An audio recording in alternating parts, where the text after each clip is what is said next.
Hello दोस्तों, बहुत बहुत स्वागत है आप लोगों का आपके अपने यूट्यूब चैनल इंग्लिश के गुरु पर। मैं एहसन शुक्ला आप लोगों का बहुत बहुत स्वागत करता हूं।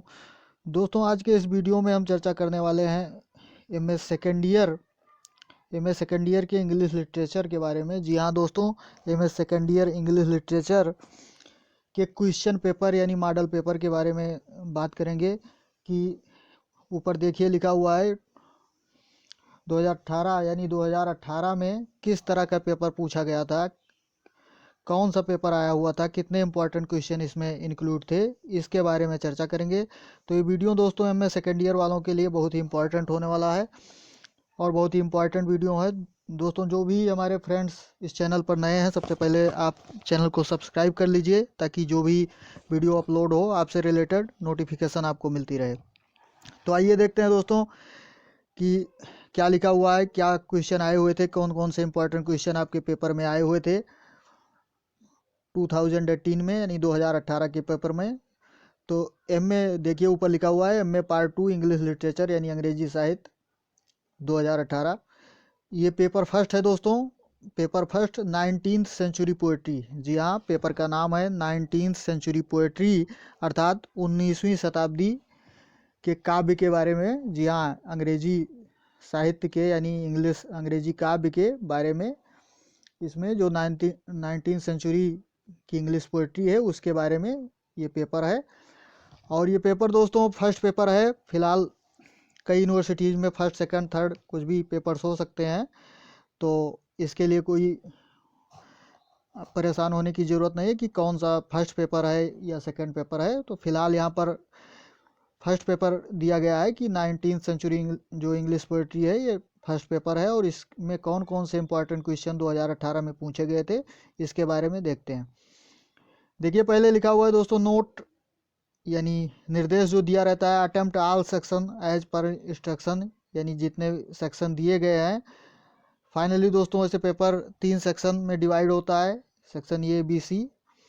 तो तीनों सेक्शन के जो क्वेश्चन हैं, जो क्वेश्चन यहाँ पर दिए गए हैं, तो क्या करना क्या है कि अटेम्प्ट ऑल सेक्शन यानी सारे सेक्शंस करने हैं एज पर इंस्ट्रक्शन, कि जो भी इंस्ट्रक्शन सुझाव दिया गया है उस सुझाव के आधार पर सारे सेक्शन आपको सॉल्व करने हैं। अब देखिए दोस्तों यहाँ पर लिखा गया है कि पहले भी सेक्शन ए में दिया गया है नोट, सेक्शन ए में भी यहाँ पर नोट दिया गया है कि नोट में देखते हैं क्या लिखा है। अटेम्प्ट ऑल क्वेश्चन यानी सारे क्वेश्चन आपको करने हैं और वो क्वेश्चन जो है उसके आगे देखिए give answer of each question यानी प्रत्येक प्रश्न का उत्तर दीजिए इन अबाउट 50 वर्ड्स। यानी ये जितने भी क्वेश्चन हैं इस सेक्शन क्वेश्चन नंबर 1 के यानी सेक्शन ए के अंतर्गत, उन सारे क्वेश्चंस के आंसर जो हैं वो आपको नियर अबाउट 50 वर्ड्स में लिखने हैं, यानी लगभग 50 शब्दों में लिखने हैं। अब ये शब्द आपके 50 से कम ज़्यादा भी हो सकते हैं, 2 4 10 शब्द इधर उधर से कोई विशेष दिक्कत नहीं है। यानी फाइनली ये समझ लीजिए कि वेरी शॉर्ट आंसर टाइप का क्वेश्चन है। जी हाँ, वेरी शॉर्ट आंसर टाइप का क्वेश्चन है यानी अति लघुत्तरीय टाइप का प्रश्न है ये। तो देखिए सेक्शन ये क्वेश्चन नंबर 1 में 1 का फर्स्ट जो है वो क्या है, right Wordsworth definition of poetry यानी वर्ड्सवर्थ विलियम वर्ड्सवर्थ के बारे में। यह है कि उनकी जो पोएट्री की परिभाषा यानी काव्य की परिभाषा जो उन्होंने दिया है, डिफिनीशन दिया है, उसको आपको लिखना है। यानी वर्ड्सवर्थ साहब ने काव्य की कौन सी परिभाषा दी है इसके बारे में आपको क्या करना है, लिखना है। सेकंड क्वेश्चन दोस्तों देखते हैं इसमें क्या है कि right the salient features of romanticism यानी रोमांटिसिज्म का जो मुख्य गुण है उस गुण को आपको बताना है, लिखना है। रोमांटिसिज्म एक एज से रिलेटेड है दोस्तों, यानी कई एज, विक्टोरियन एज ऐसे करके तमाम इसके बारे में हैं। तो ये चीज़ आपको देखना है कि रोमांटिसिज्म क्या है, उसके जो मुख्य गुण थे उसके बारे में आपको लिखना है। थर्ड वाला देखते हैं दोस्तों क्या लिखा हुआ है कि what do you mean bye negative capability. Negative capability जो है यानी नकारात्मक योग्यता के बारे में आपको क्या करना है, इसके बारे में। ये भी एक पोइट्री का टर्म्स है निगेटिव कैपेबिलिटी, तो इसकी आपको मीनिंग लिखनी है, इसका मतलब लिखना है कि इसका मतलब क्या होता है। फोर्थ क्वेश्चन देखते हैं दोस्तों क्या आया हुआ था, कौन सा इंपॉर्टेंट क्वेश्चन था। लिखा हुआ है व्हाट इज ड्रामेटिक मोनोलॉग यानी ड्रामेटिक मोनोलॉग क्या है इसके बारे में आपको बताना है। ड्रामेटिक मोनोलॉग यानी नाटकीय एकालाप, जी हाँ नाटकीय एकालाप इसकी हिंदी होती है, यानी नाटकीय एकालाप क्या है इसके बारे में आपको बताना है। अगला क्वेश्चन दोस्तों देखते हैं कि क्या है कि write a note on French revolution. जी हाँ फ्रेंच रेवोल्यूशन के बारे में आपको एक नोट लिखना है, एक लेख लिखना है। फ्रेंच रेवोल्यूशन क्या है दोस्तों? फ्रांस की क्रांति। जी हाँ फ्रांस की क्रांति के बारे में एक नोट आपको लिखना है। अगला क्वेश्चन देखते हैं दोस्तों कि क्या चीज़ है। लिखा हुआ what do you mean by Victorian compromise. जी हाँ विक्टोरियन कंप्रोमाइज का मतलब समझौता होता है, तो विक्टोरियन समझौता से आप क्या समझते हैं इसके बारे में आपको लिखना है। उसकी मीनिंग क्या है, क्या आप उससे समझ रहे हैं, ये चीज़ यहाँ इस क्वेश्चन में बताना है आपको। अगला क्वेश्चन दोस्तों इंपॉर्टेंट क्वेश्चन है write a note on melancholy in Arnold's poem. जी हाँ मैथ्यू अर्नोल्ड की पोएम में उदासीनता के जो भाव थे उस पर क्या करना है, एक नोट लिखना है, एक लेख लिखना है कि अर्नोल्ड्स के पोएम में उदासीनता के क्या भाव थे, निराशा के क्या भाव थे, तो इसके बारे में आपको इसमें लिखना है। देखते हैं दोस्तों अगला क्वेश्चन।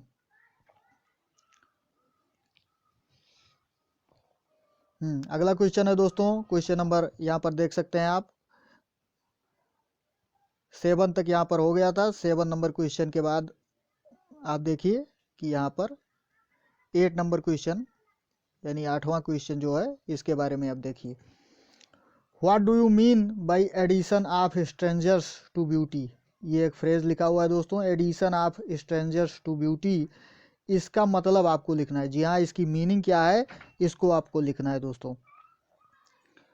अगला क्वेश्चन देखते हैं 9 नंबर क्या है write a note on elements of romanticism in Tennyson's poem. जी हाँ टेनिसन, लॉर्ड टेनिसन जो आपके पोएट हैं उनके जो रोमांटिसिज्म के उनके जो एलिमेंट हैं ऑन एलिमेंट ऑफ, यानी जो उनके तत्व हैं रोमांटिक, यानी उनकी कविताओं में कौन से रोमांटिसिज्म के तत्व दिखते हैं आपको, कौन से गुण दिखते हैं, इसके बारे में आपको एक नोट लिखना है। 10th नंबर देखते हैं दोस्तों, फर्स्ट का ये पहले क्वेश्चन का 10th है, 10वां है our sweetest song are those that tell of saddest thought. यानी हमारे स्वीटेस्ट यानी मधुर सॉन्ग जो हैं, गीत जो हैं वो कौन से हैं, आर दोज यानी वो हैं that tell of saddest thought, जो निराशा के विचार प्रस्तुत करते हैं या व्यक्त करते हैं। तो इस बारे में इसको क्या करना है आपको, इसको एलेबोरेट यानी विस्तार करना है, यानी इसकी आपको व्याख्या मतलब लिखना है, इसका आंसर लिखना है, इसको थोड़ा स्पष्ट करना है कि ये क्या चीज़ है। नेक्स्ट क्वेश्चन तो देखते हैं दोस्तों कि क्या चीज़ है।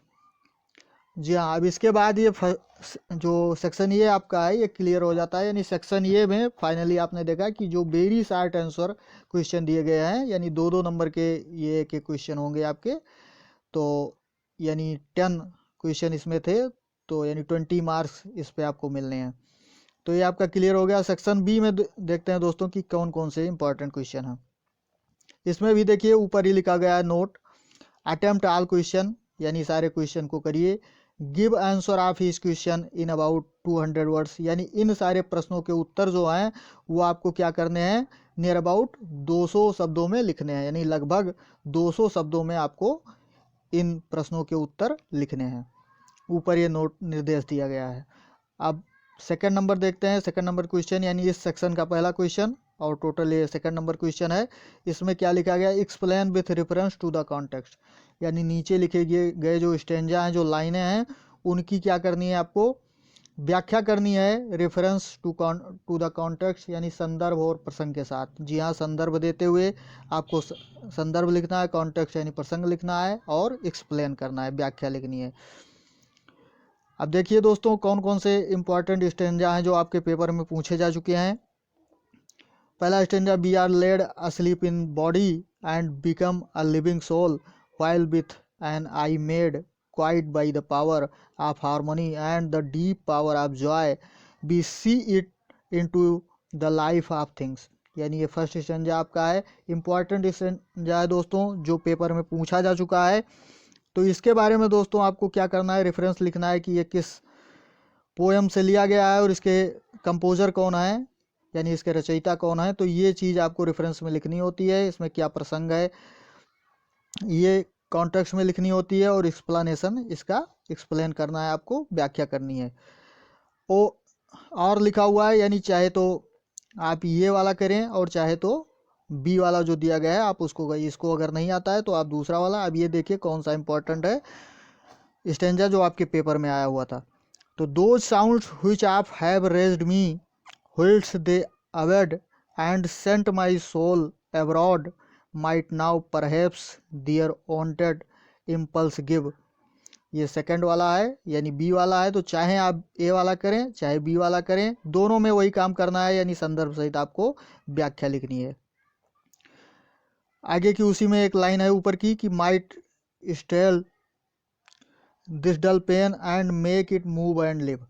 जी हाँ, ये उसी बी वाले का था।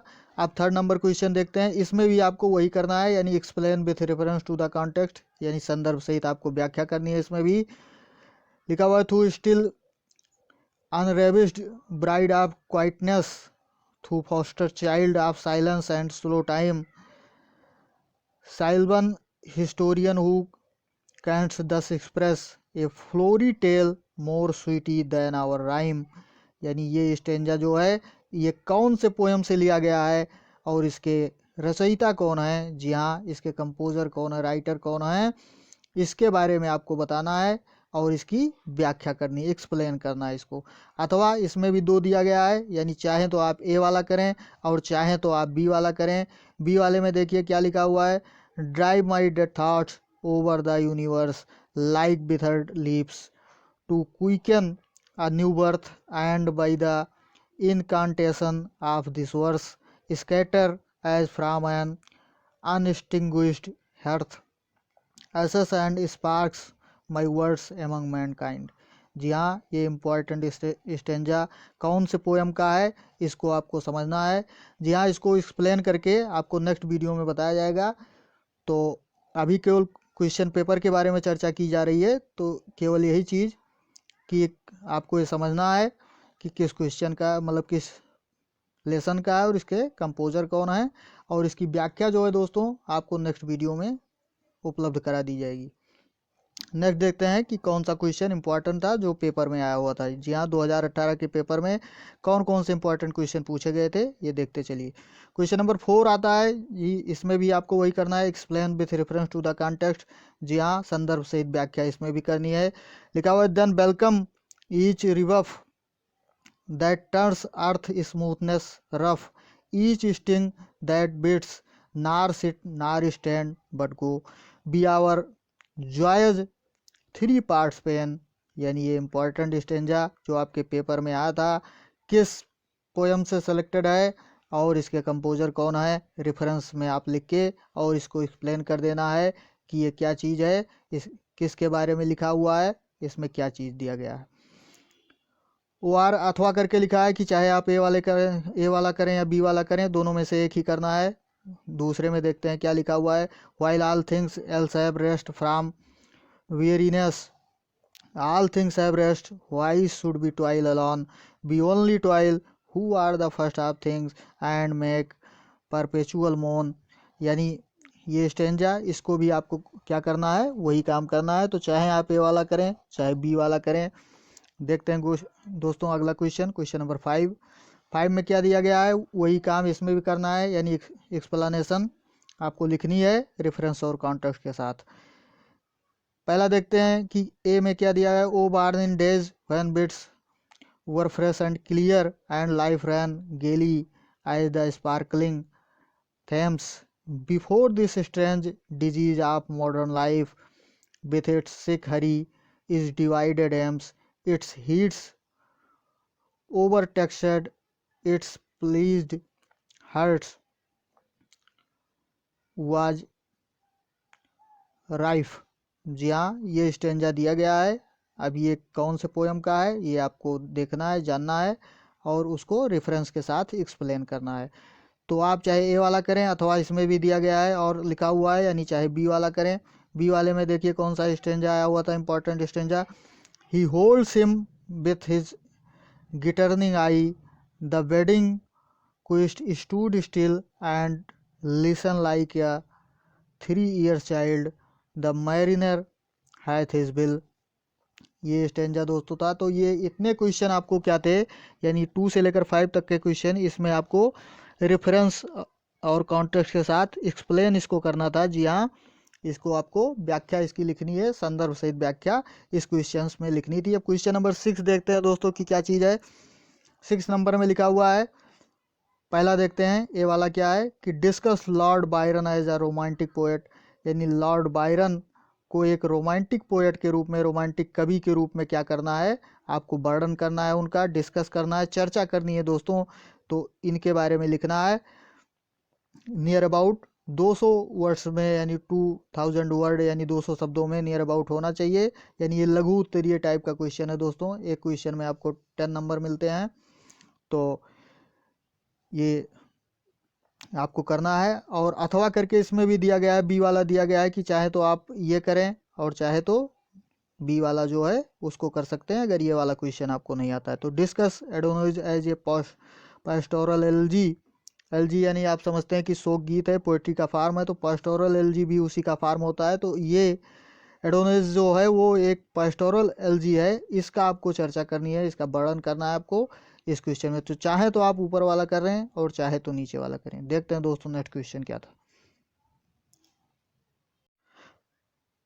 जी हाँ दोस्तों, अब सेक्शन बी आपका क्लियर हो चुका है। सेक्शन सी में आप देखते हैं कि कौन कौन से इंपॉर्टेंट क्वेश्चन आए हुए थे, कौन कौन से इंपॉर्टेंट क्वेश्चन हैं जो परीक्षा में आपके पूछे जा सकते हैं। तो देखिए ऊपर नोट दिया गया है कि अटेम्प्ट एनी 2 क्वेश्चन, यानी केवल 2 क्वेश्चन करिए।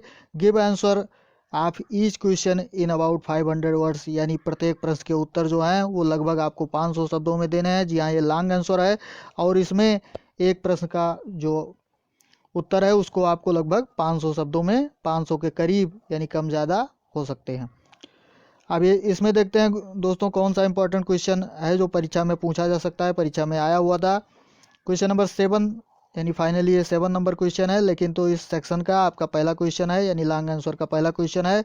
Right a note on Wordsworth treatment of nature, यानी वर्ड्सवर्थ के व्यवहार के बारे में, यानी प्रकृति के प्रति उनका क्या व्यवहार था, इसके बारे में आपको एक लेख लिखना है, एक नोट लिखना है, लॉन्ग आंसर लिखना है दोस्तों।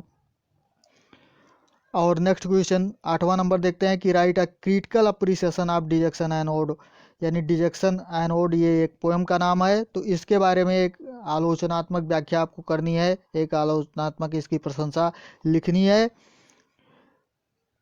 कि ये पोएम क्या है, इसके बारे में आपको बताना है। तो क्वेश्चन नंबर 9 देखते हैं दोस्तों कि क्या था।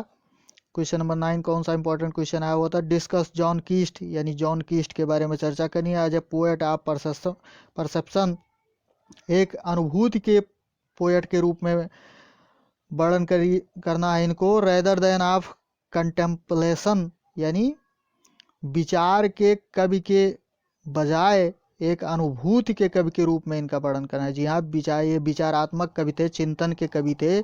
इसके बजाय आपको क्या करना है कि एक ये अनुभूति कवि थे, इमोशनल कवि थे, इसके बारे में आपको वर्णन करना है, इसमें बताना है।